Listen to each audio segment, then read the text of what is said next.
taught you to hate the color of your skin? Who taught you to hate the texture of your hair?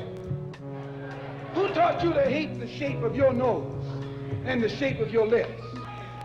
Who taught you to hate yourself from the top of your head to the soles of your feet? Who taught you to hate your own kind? Who taught you to hate the race that you belong to? So much so that you don't want to be around each other. No, before you come asking Mr. Muhammad, does he teach hate, you should ask yourself, who taught you to hate being what God gave you? Most of us blacks, or Negroes as he called us, really thought we were free without being aware that in our subconscious, all those chains we thought had been struck off were still there. And there were many ways where what really motivated us was our desire to be loved by the white man. Malcolm meant to lance that sense of inferiority. He knew it would be painful. He knew that people could kill you because of it, but he dared to take that risk.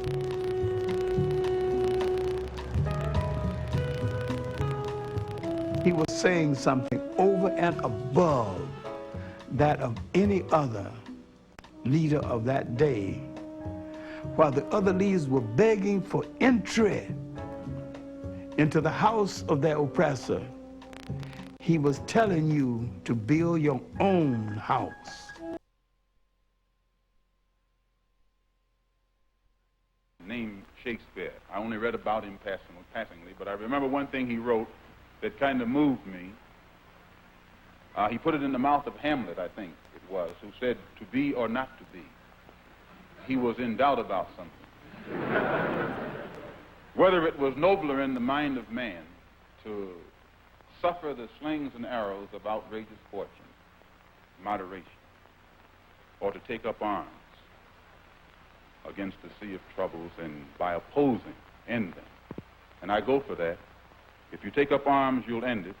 But if you sit around and wait for the one who's in power to make up his mind that he should end it, you'll be waiting a long time.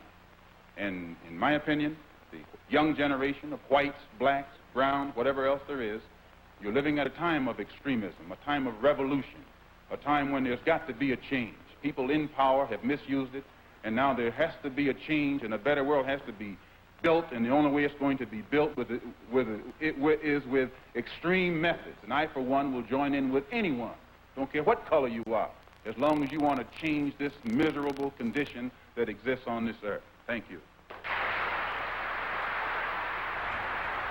Malcolm was always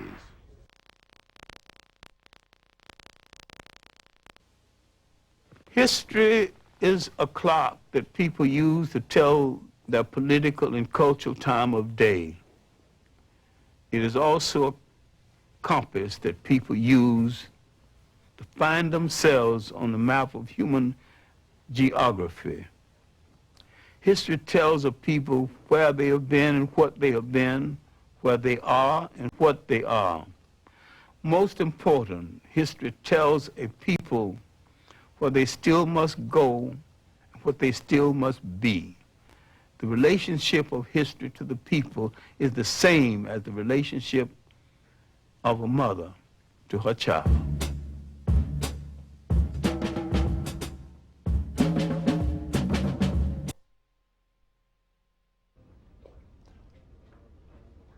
Welcome to the Gilchrist Experience. Welcome. Today's guest is a hero of mine. You see him every Sunday at 12 o'clock, Channel 7, like it is. Mr. Gil Noble, producer's producer. Welcome to the show, Gil. It's always a pleasure to have you on. And I just ran a whole scenario of, we were talking about early on the telephone how what's put out in the industry, people take clips of this and clips of that, and you were just telling me this Oxford piece is something that you had done. No, I didn't do it, but I got it from England. Okay. Many, many years ago. I was trying to, I had heard about the Oxford Union debate. Malcolm had written about that debate. Mm-hmm. And I set out to try to find it, and BBC had covered the event. So I approached them and didn't have much luck. Wouldn't you know it, about 6 months later they called me and said that they were looking for some footage on Marcus Garvey. And did I have any? I said, yes.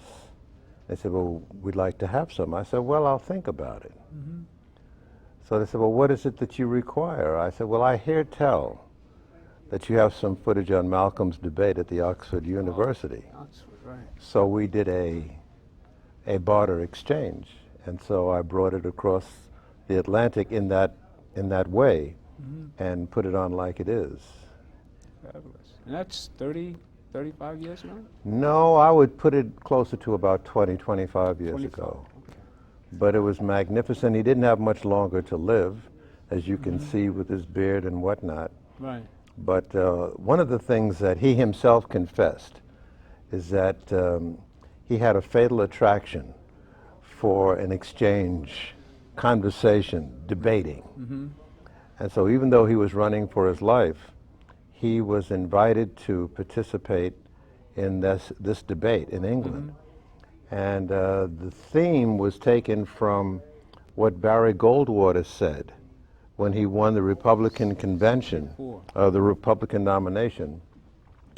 At the convention, he said to many of the advisors who had told him to stay away from the extremists because that'll cost you votes. And he wouldn't do that. He stayed with the extremists and the radical conservatives.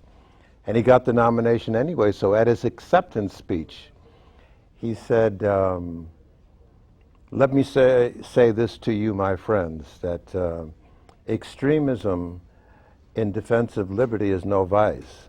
Moderation in pursuit of justice has no virtue. So the Oxford Debating Society heard that and were intrigued by that, so they decided to have a debate. And they invited Malcolm to come over from the States and argue in support of extremism. And so he couldn't resist it, so he went over. And he gave him a good spanking. As you see by the piece there, he came out and said that no matter what color you are, to fight the system, Yes. that it takes extremism. Do you feel that we're at that point now in our history? Well, as he himself said, the condition of our people is extreme. And so extreme conditions require extreme action. So, yeah, I believe that. I think he's right. Where do we go from here? You see what happened in year 2000, stolen election. We were disenfranchised in Florida.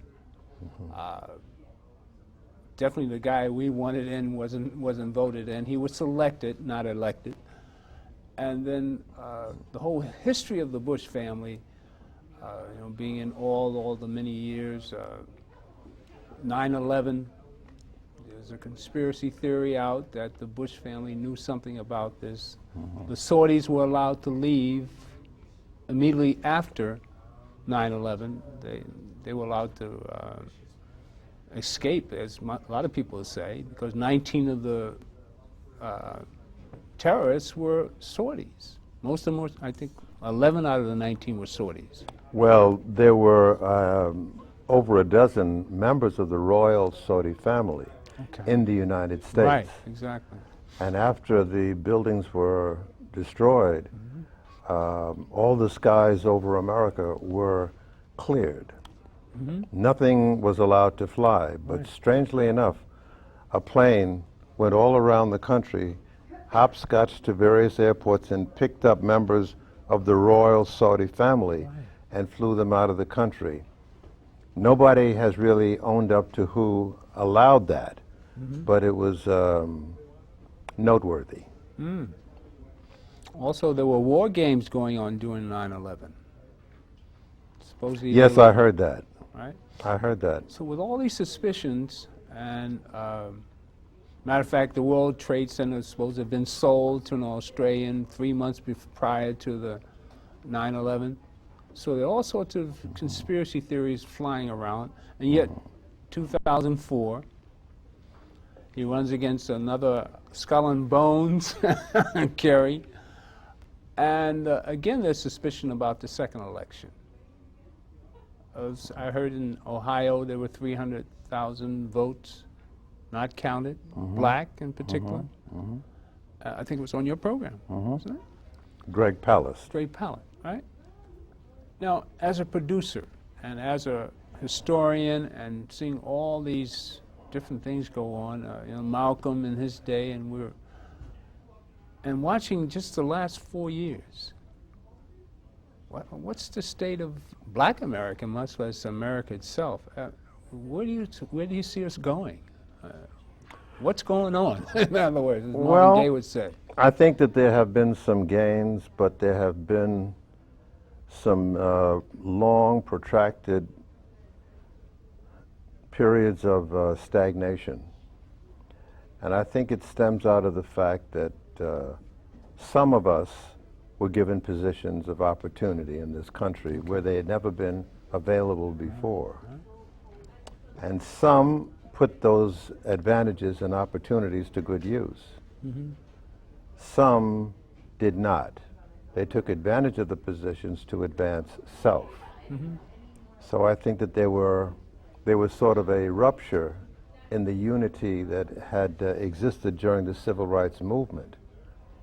And many today, and I've heard this criticism far and wide, that many of those of us of color who have done well have developed a severe case of amnesia and have forgotten how they got the jobs and the advantages and the lifestyle that they enjoy today.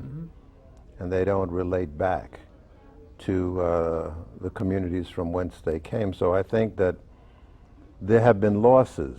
While many are in prominent positions, there are many of those who were in those positions who are not flexing the kind of ethnic muscle that they could. And so there's been a backside to it and a black side to it, in that the condition of African Americans is at the same time severe. It's no secret that half the black men in New York City are unemployed. The whole condition of black America remains severe. And I think that much of which you spoke, the election, where black people's votes were disenfranchised, is because perhaps we may have played a part in allowing it. We should have been more vigilant, especially after the preceding 4-year election. You see? So I think that sometimes what happens to you, you allowed it. You know, Frederick Douglass said, find the amount of hell that you're willing to catch, and you've established and identified the exact amount of hell that you're going to catch. So I think that I'm not really coming down so hard on our people, but I think we do need to be reminded of that. White racism, of course, is the ultimate disease, but I think that we can do more to stand up and fight it and correct it. What about what Bill Cosby said about it's really our fault? I can't quote him, but you're familiar with his. Oh, sure. I had him on the program. Okay. And we talked a great deal about his comments, for which he caught an awful lot of flack. But my position is that Bill Cosby has the credentials to critique our condition. Also to change the conditions too. Yeah, yes, and he's done a lot. Okay. You see? It's not that he sat in a corner with his arms folded and did nothing and then just jumped out and made this statement that has proven so controversial. He's got a track record of helping people. You know, and giving money and time. And also the quality of his work is something that we can all be proud of. He's not done anything on the screen to denigrate us. I think, though, that what he had to say, that controversial statement about black families in the inner city and should be more responsible, and needed to be said. It needed to be said, and I think that he had the qualifications to say it. And many of the people who criticize him and, you know, have a lot of trouble with what he said haven't said anything themselves, you see? And I don't think it's fair to expect a problem this deep that is confronting us to be addressed perfectly in all dimensions in one speech. He spoke up and lifted up a scab that needed to be. And I salute him for that. And he has sponsored a lot of constructive thought, you see. And I'm just hoping that some people who were criticizing him will step up and say something themselves and do something themselves. Right now, Bill Cosby is going around from inner city to inner city without fanfare, talking with these gangs, talking with young people. I've seen him, I've been with him in that process. You don't hear anything about that? Exactly. He's quite a man. He's quite serious, and I salute him for that. He's a hero of mine.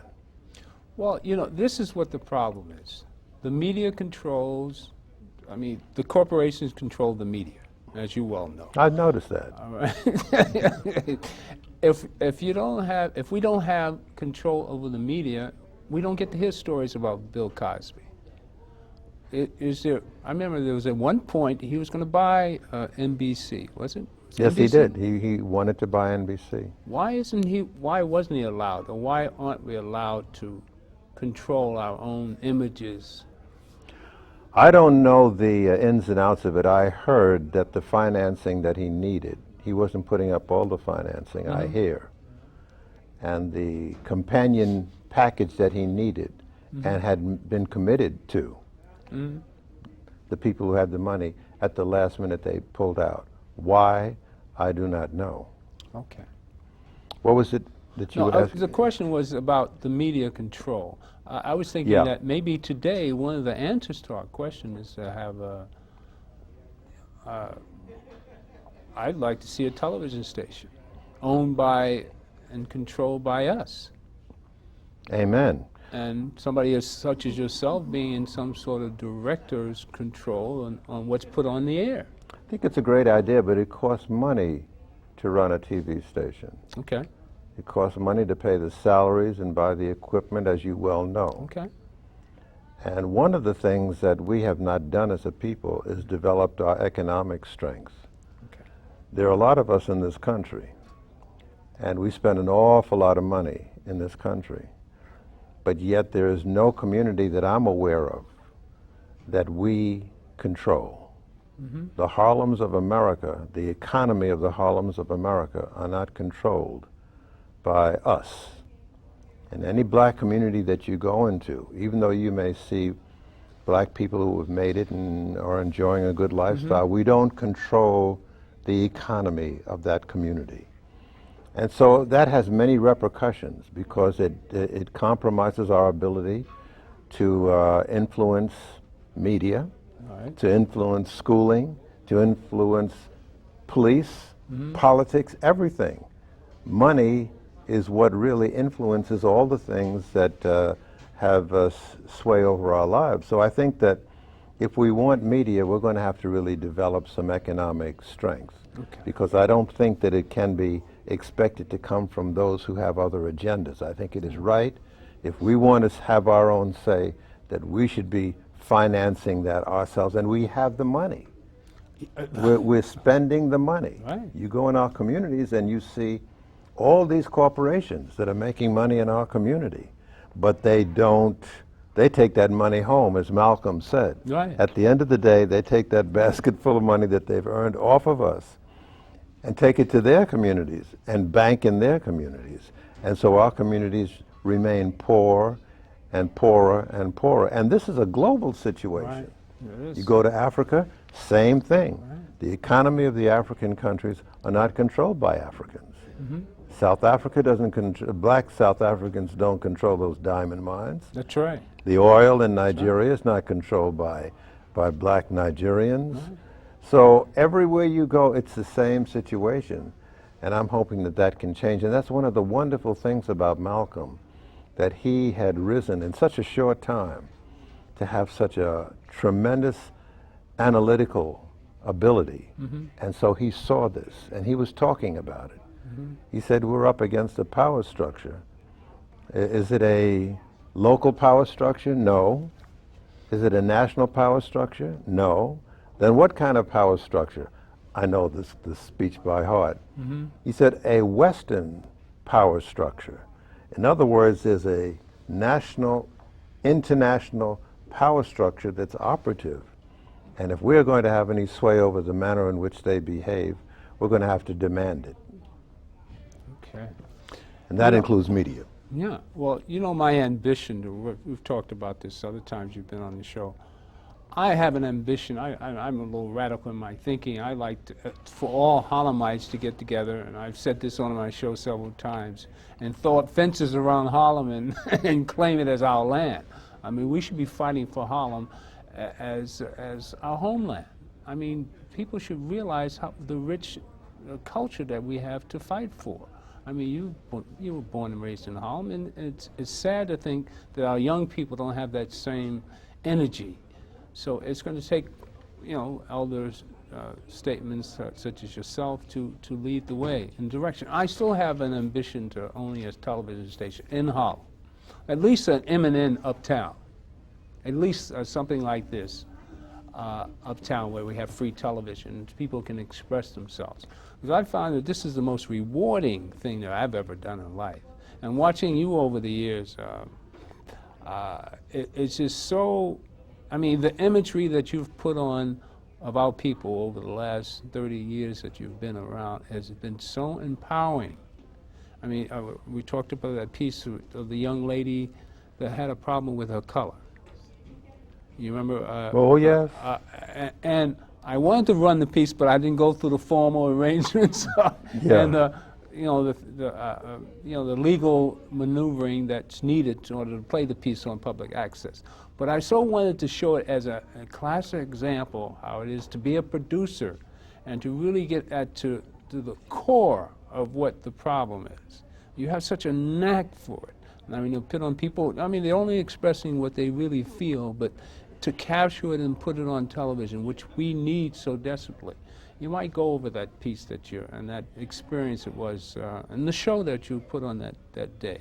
That young woman? The young woman, and what she Well, had talked about. Yeah, I called the segment A Matter of Color. A Matter of Color.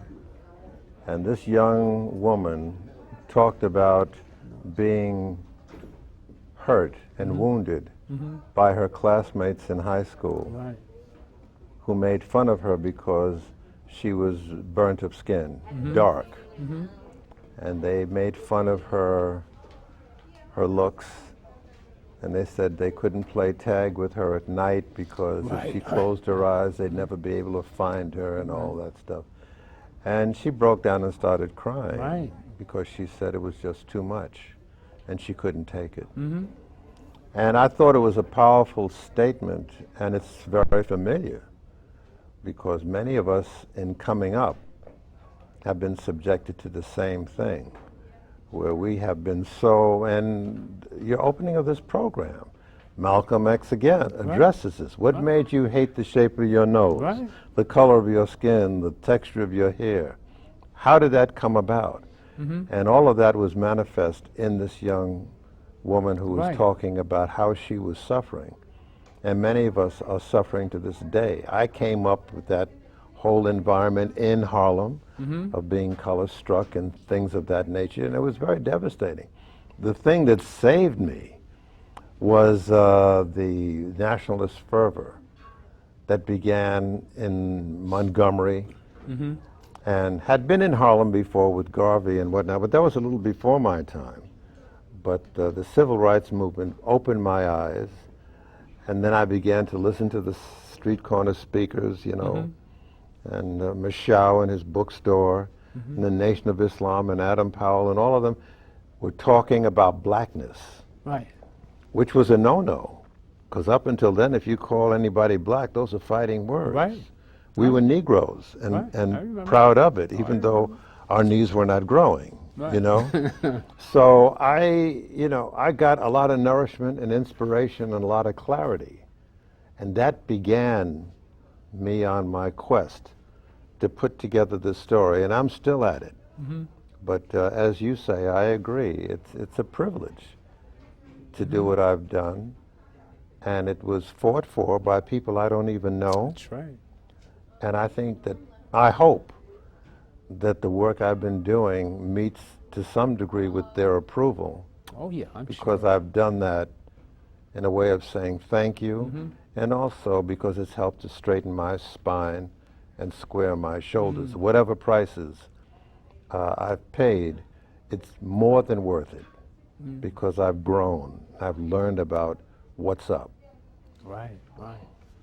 You know, one of the most powerful times I've had in my life was the first time I had the privilege of having I had a little VHS camera right next to you. You remember that time at Dr. Clark's Oh yes. memorial? Oh yes. And you were coming on the show the following week, and only reason I was able to shoot the memorial because I told them I was with you because they wanted to put me out. And I just want to go back to that moment and how much he influenced us. And I just want to play a short tune at that memorial site. And we'll just take a 5-minute break, and maybe we'll come back with some phone calls. All right. All right? Would you play that tape for me, please? To sing for us his eye, his own respect.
Amy Peterson True.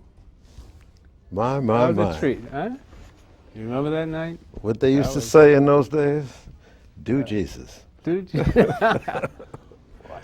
And we were just saying that she wasn't a professional. She was the niece of a secretary of Dr. Clark at the time.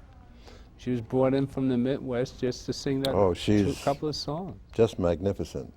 That was quite a day. Yeah, that was quite a day. Yes. Matter of fact, the piece we just played, I had interviewed Dr. Ben. Yeah. Matter of fact, it ran last week, last Wednesday. I played that piece, and I thought I'd come bring it back and Thank you. and review that evening. But that was the first time I'd gotten close to being a producer. I mean, I was such awe of what happened that day because I didn't know Dr. Clark like I should have, and I felt like a lost child. I mean, I was in such awe of everybody. I remember Professor Smalls was there, and everybody knew Dr. Clark except me. I felt like I had really missed something. And there's so many things like we played a piece there that Wesley Snipes had done, The Great and Mighty Walk. Yes. Now, that was very little. I mean, there's no publicity on that one. There's a great piece right there that should have been Yes. promoted more. Yes. I mean, there was a giant of a man, really a true historian who taught himself how to read and write and became a doctorate of how many degrees after so many years. I mean, there's a man who really pulled himself up by his bootstrap. Coming out of, what was it, Alabama? I think it was Georgia. I may be He was mistaken. raised in Georgia and born in Alabama, I think Maybe, it was, in yeah. 1915. Yeah. Sharecropper's son. Yes. And it was amazing, the story, that Great and Mighty Walk. I recommend anybody that can get a copy of that piece by Wesley Snipes. Beautiful piece. Yes. And it's really a St. Clair Bourne, I think, did. yes, the director, yes. Yes. But No. Wesley underwrote Produced it, it. I hear. Right. Yeah. Now, it leads me up to what we've been discussing for quite some time. It's a project that I take particular pride in wanting to do, possibly with your help, black biographies. You know, this is paramount to our survival, to promote how people survive in this trauma we call America. I mean, it's especially in the light of what happened the last 4 years with Bush and what's going to happen in the next 4 years. And I see 2005, I see terrorism on the uprise. I read that they were shooting, inoculating soldiers for anthrax, and the soldiers are coming down with all kinds of diseases. There are all sorts of maddening things in the name of corporate greed. All this is happening. I mean, there's no other answer but to teach our kids how to survive in this environment. So I think agree. only outlet is to us as a people and producers to produce a different state of mind, to understand how it is to survive and make people more aware of what's happening. You know, one of the few places where you see the truth is on public access. I mean, thank God for public access. Yes, I think that you're right, that we need to really tell our own story. Okay. But I think that the two important components, you need to really know your history so that you can set a context that will help you understand the person that you're documenting. Okay. I think that's very, very important. I think that we need to be as best prepared as possible. Okay. You can't really tell the story of John Henrik Clark unless you know something about Schaumburg. Right, You know, right. and also the conditions that he came up under, so that you can guide the interview and put it in a context. A man or a woman's life is really shaped by the conditions under which they grew The up. times. So if you don't establish that context, you do a disservice to the subject. So I think that those of us who are interested in doing producing and documenting really need to do homework. History. It was one thing that came across to me very quickly, that I needed to do my homework. Okay. I must again tell you that I didn't start off at 90 miles an hour in this career as a filmmaker. Right. I didn't know much about my history. Coming out of Harlem, I still didn't know much. Right. And so I had to really play catch up and do some reading and whatnot. And I've been blessed, you know, to catch up to some degree. But it's really, that is the heart and soul of doing nutritious programming. All right, let's hear from the public. I thought it might be a treat or interesting to see what kind of phone calls we can get. All right. And what kind of questions people will ask. But, Hello. yes, Hi, good to see you. how are you? Fine. And I'm glad to see Mr. Noble on a different channel. You have to turn down the volume on your television. All right. Okay. I said I'm glad to see Mr. Noble on another channel. Thank you. My thing is, what I wanted to say was, I'm with Mr. Gilchrist when shut down Harlem, put up some fences. Because it's totally changed. The police are on a warpath. White people think they've been here before us. And the police are out of control. Like 2 o'clock in the morning, you don't see police cars anymore. What you see are unmarked cars with tinted windows. And then they tell the pedestrians they can't have tinted windows, but they can. They jump out the car, throw people up against the wall. Well, it's 2 o'clock in the morning. They spend hours and hours riding around the same block, just picking at people. So the police are out of control. This whole country is out of control, and something will happen to make it wake up. You have a question? So that was my comment. Thank you so much. Okay. Thank you. That's the state of affairs, you know, living in Harlem. I was walking down the street with a bag in my hand. I was dressed middle of the day, Saturday afternoon, and cops stopped me and said, "What do you got in your hand?" And luckily I had the cap on a bottle of beer, a small bottle of beer, at 3 o'clock in the afternoon. How recent was this? This summer. That's past summer. 3 o'clock on a Saturday afternoon. They had all right, next phone call? Yes? Yes, you're on. Oh, hi. Hi. Mr. Gilchrist. Yes. I'm interested in your historical perspective with regard to ordinary people's lives. Right.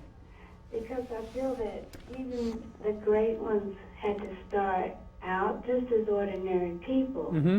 So in that sense, we are our own history maker. And just the ordinary things could be documented. How would one go about, say, documenting, say, an uncle or a person? I think you might know, I talked to you about, I have an uncle who is an inventor. Oh, you Cassandra? Yes. Oh, okay. Thank you for calling. Right, yeah. Well, that'd be a great biography. That's what I'm talking about. This is what I mean, that if you take the whole premise of showing how people are successful in life and doing biographies on them and teaching others, you know, which direction through all these frustrating things that we go through, how do people still succeed? Well, the other thing is that even though he is an inventor and he has several patents, he is being stopped from the ultimate success of being financially secure in his invention because he meets with the resistance of how can we let this 80-year-old black man become a Bill Gates? Right, okay. How can we, how do you approach the system if you have this huge invention and the system won't let you in? So you can't become history because they won't let you. So how do you show the struggle of that person and still make it relevant to say even this is a success, but it's not financially successful. Well, one of the reasons that we have Gil here today, we're talking about doing something as a team of producers, and you stay tuned and you'll see a corporate structure where we can take in people, and so that, especially people with talent like that, and have an invention, and you have some sort of protective cover. Yeah. We need a black corporation where we can cover things like this, where we have a networking system where you know, somebody in the family, a corporate family, can be covered and protected. Well, he's invented an engine that can clear the air of. Oh, right. And it almost got stolen from him by NASA. Well, we'll talk about that. We're going to do something about that, We need to Cassandra. talk about it, and I would Okay. love to do his story because he came from rural Georgia. Okay. He like Mr. Gil Noble just said, he has a history. Okay. He was raised in rural Georgia during the Depression, and was on the Navy boat that got hit in Pearl Harbor, and was in the galley and almost got killed. So he has a history of surviving. Also a wife that tried to kill him. Well, we But he can't, had you know, Cassandra, we can't tell the whole story Okay. right now. No, but we, understand. Come into that context too. okay. I like context. All right. So we'll talk. Well, we'll definitely We talk. met it. We're talking already. Thank you. But I know your I love story the very show. well. Love All right. the show. Thank you. Bye-bye. Now, that was happened to be somebody I've been talking to about an uncle, so it's a very interesting story, but we'll talk about that further. We only have a few minutes left, quite a few people on the phone. Somebody have another question? Hello? Yes. Yeah, let me ask you a question. You just mentioned a topic earlier involving Involving what? Yeah, go ahead. Yeah, you just mentioned earlier about involving stop and frisk in Harlem.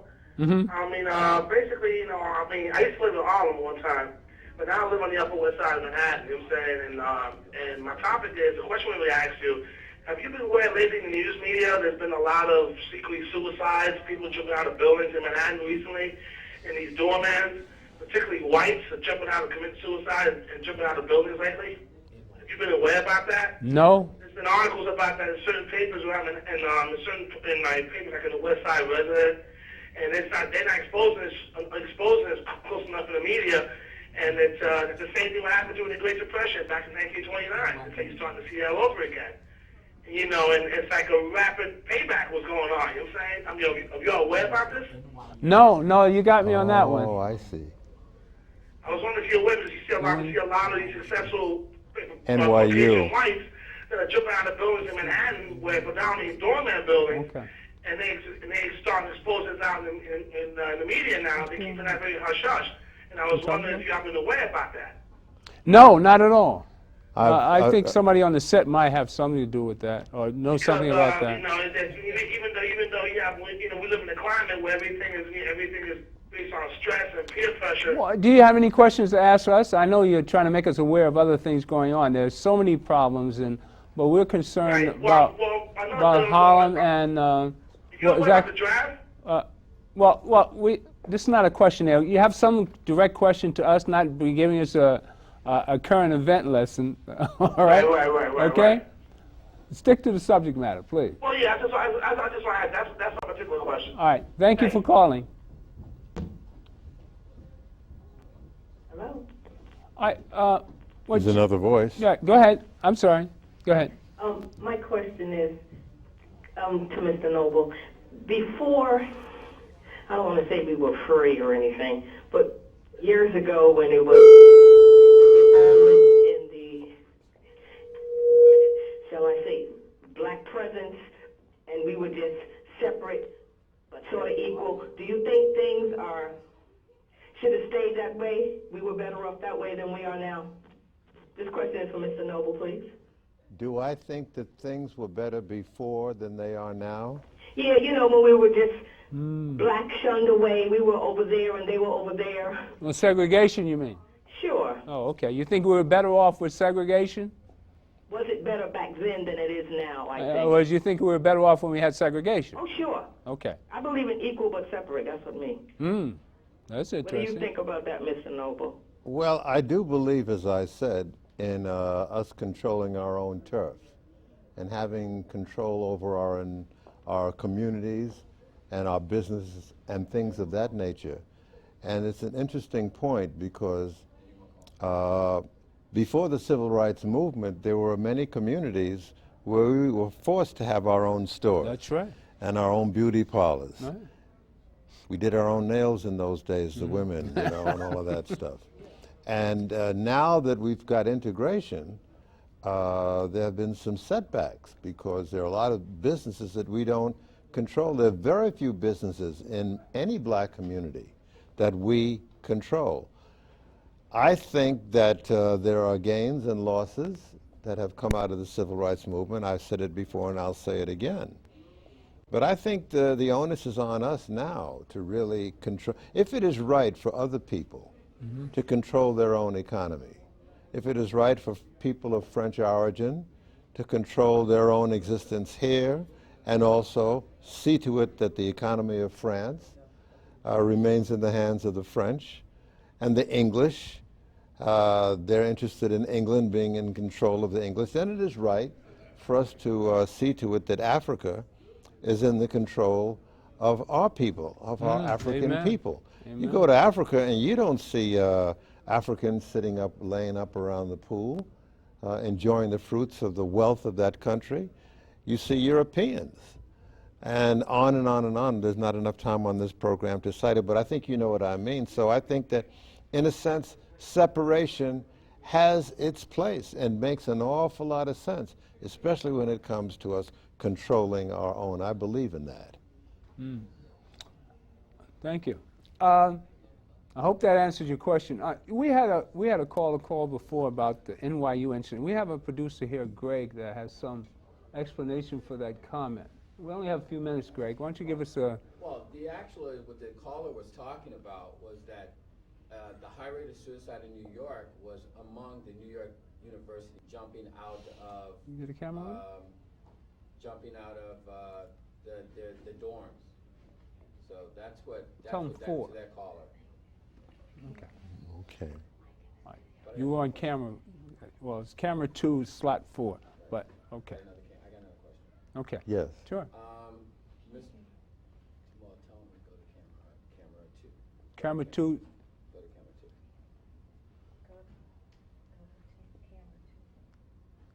2. It's actually, I've got a program for slot 4. Mr. Oh, Noble, my 4. question to you is, what's happening to our black leaders, our leaders that were out in the forefront? What do you, in your opinion, what happened to the Jesse Jackson now that he's a world leader, but he started off in our community? What happened to Reverend Al Sharpton, who also was on the forefront of making things happen? What's going on? What do you see this happening? All of a sudden they're taking, if I may, a back step, or they're going out to Hollywood, or they're Mike not 3. on the forefront like they used Mike to be. 3. I think the onus is on the masses of black people to keep our politicians and our leaders honest and of service to us. Leaders don't just ride into town out of the sunset and come into town on a white horse and lead us to glory. Leaders are made by the people.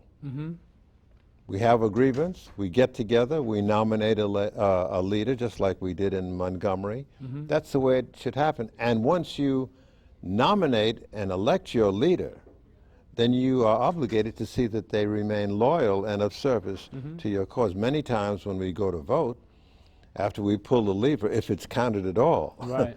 the leader never hears from us. There's no collective power base to call them to task, tell them to come every week and tell us what you're doing in Washington or at City Hall. We don't do that. So I think the onus is on us to keep our leaders and our representatives honest. Otherwise, you see, there are so many enticements. Leaders and, politicians are subjected to a lot of enticements, and some of them go astray. That's true. I'm not sure if you heard Greg's question, because we had an audio problem. Did they hear you, your question? They heard you? Okay. All right, but we have another phone call. All right, one more, and then Tom had 50. Hello. Yes. Hi, I want to say good evening to both of you, Mr. Noble and Mr. Gilchrist. And I heard, Gilchrist, I heard you say something earlier about the fact that you were stopped with a bag or something to that effect. Yeah.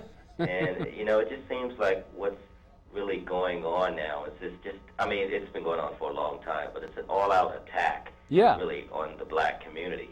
And I've said this before, you know, and I caught a lot of flack for saying it sometimes, but I've said that white men create conditions that give birth to chaos. And what I mean by that is basically is that they have a propensity for offsetting the initial conditions which really result in a chaotic situation. It seems like what's happening now in the black community is that the black male is in a state of chaos, and this was supposed to have happened probably 100 years ago, over 100 years ago, when we were freed. They thought that we would just go crazy then.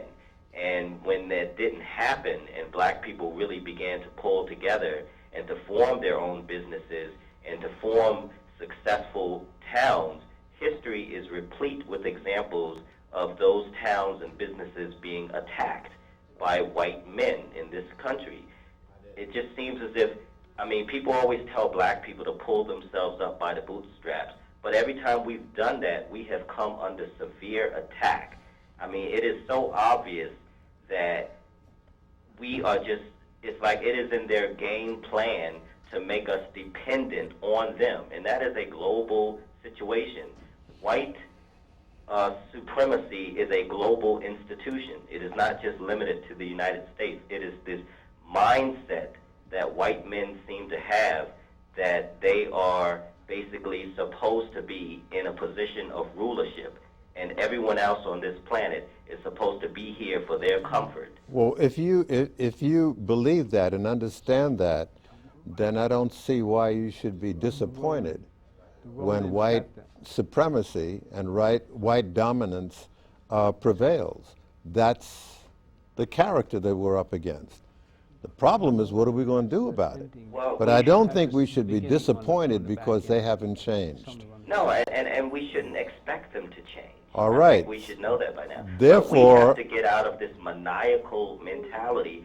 See, it's like I don't believe in, and I don't mean to target certain individuals, but sometimes you have to name call. You know, the Bob Johnsons from the BETs, the Russell Simmons. These are people who get on television and talk about get out and vote, and they do all of this stuff, but yet they are the main profiteers of the selling of negative stereotypical images of black people all across this globe. You look at the videos on BET, and you look at some of the artists and the videos that a Russell Simmons and a Puff Daddy put out, it is always about the young black male being a low-level thinking, criminal-minded street thug. The only thing he can do is go out and commit crime.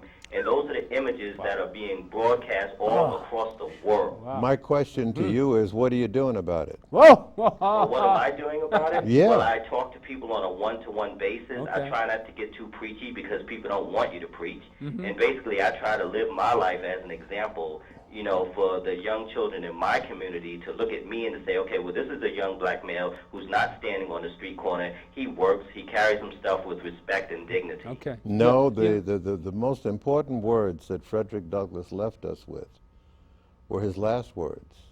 It was one word: agitate. So it's not enough for you just to be, you know, within the limited confines and you know, have a decent life and you carry yourself well. You must agitate. If I could just If you see injustice, you must find a way to agitate against it. Otherwise, oppression will never die. If I could just close with this, I know the show's about to be over, but in the year 2004, black people should be at the state where we are policing ourselves. We should not be in a community where white people are an occupying force, and we should not have to curtail our behavior so that white men who wear uniforms and carry badges and guns can stand guard. You know, I want you to stay in touch, keep in tune. You have a lot of good things to say, and we'll perhaps even have you on the show so you can really have a here to say. We have to wrap up now. Thank you. But make sure that we have your name and number, or call back when you see the 917 number behind. Okay, great. All right? Thank you. Now, I really, this is the crux of the problem. People talk about, BET, how Bob Johnson sold out, and all you see is a flood of, booty shaking and demeaning our women and calling our women out of their names, and whereas, we all come from females. It's ridiculous. And a lot of us are angry, and we sort of lash out at each other, and it's going to happen even more. So that's why we need to get together and produce images that are beneficial, that create a sense of pride in each of us, and show our history. And this is what's necessary. You go to see a doctor, and the doctor says you have a severe problem. You have an ulcer that's malignant in your stomach, and he says, that's the diagnosis. I'll see you later. Mm-hmm. What are you going to say to the surgeon? Where are you going, man? Come here and get this thing out of me. Right. Do something about the malignancy. Right. The diagnosis is good, but then you got to go to the surgery. Amen. I believe that. Thank you for coming. You got me? Love to